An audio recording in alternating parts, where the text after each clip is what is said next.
about January 6th. It is the distortive effect that it had on how we understand protest. The First Amendment gives us the right to protest. And even when it's loud and angry, protest is not just allowed, it is a fundamental component of our democracy.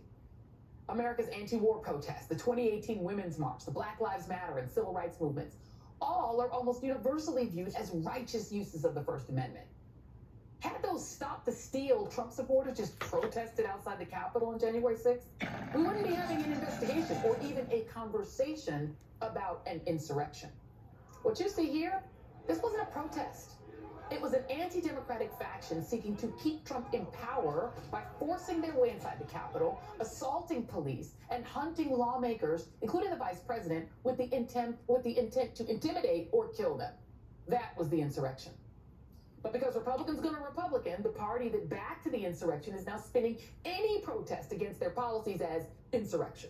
They are weaponizing the word to distort the concept of peaceful protest.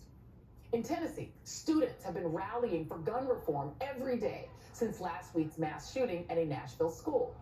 On Thursday, hundreds of children, students, and parents gathered at the Tennessee Capitol to demand gun safety laws that could literally keep them alive.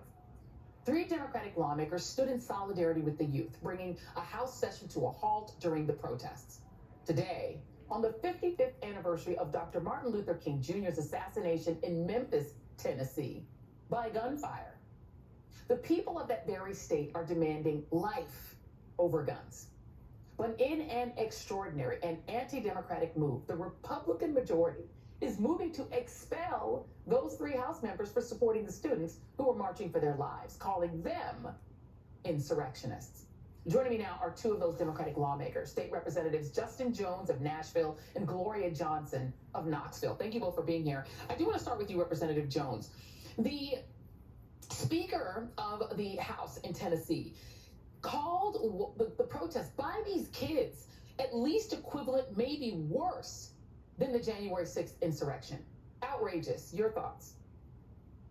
I mean, I think that the Speaker of the House, and thank you so much for having us, Ms. Reed. I think that the Speaker of the House owes these young people and their families, the mothers and grandparents who joined them, an apology because his words were insulting to a grieving community. I represent a part of Nashville. This mass shooting happened here in Nashville. And rather than responding in compassion, he responded by demonizing these young people who simply were saying that we want to live. We don't want kids shot in elementary schools, that this is preventable, and that we should act. And instead of listening to these young people and encouraging them and comforting them, the Speaker incited hatred against them and tried to portray them as violent, and that is shameful. These marches were epic. I mean, it reminded me of March for Our Lives in Florida. And you know, Representative Johnson, there's a Republican state representative named William Lamberth who asked protesters, these kids who are out there just trying to survive, getting through high school alive, quote, "Is there a firearm out there that you're comfortable being shot with?" He asked rhetorically. "Please show me which one it is." It is shocking to me that is the kind of rhetoric that's happening in your your House of Representatives, and that it is you all that they're trying to expel. Do you expect this vote to actually be taken to expel you?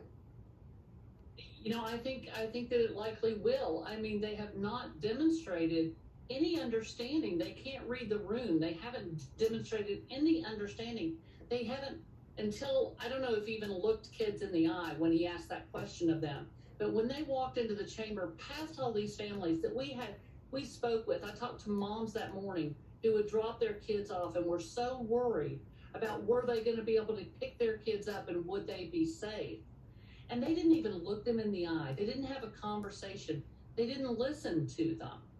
And it's remarkable how they treat people. And we see that every single day. And the way they treated these folks who were afraid for their lives. I'm a teacher. I was at a school. We had a school shooting and lost a student. I've seen the trauma and the terror in children's faces. Yeah.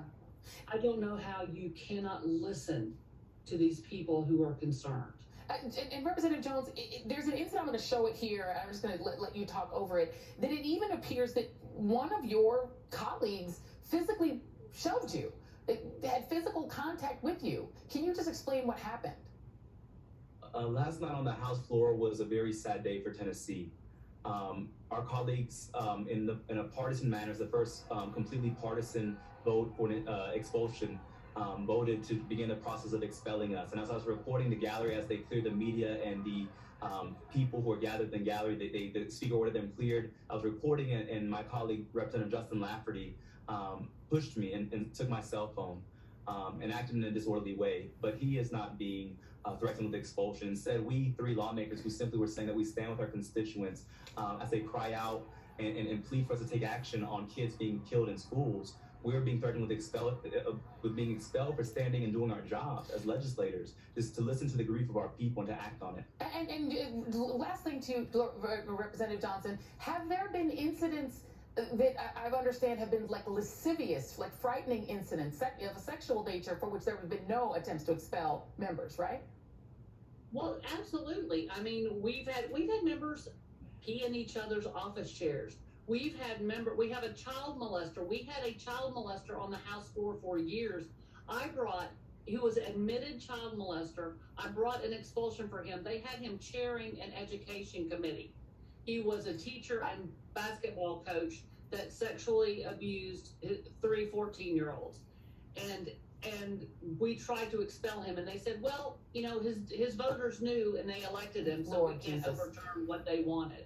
Unbelievable. Well, please come back, because we want to know what happens with your cases. Tennessee State Representatives Justin Jones and Gloria Johnson. We will be paying attention to what happens with you and these students.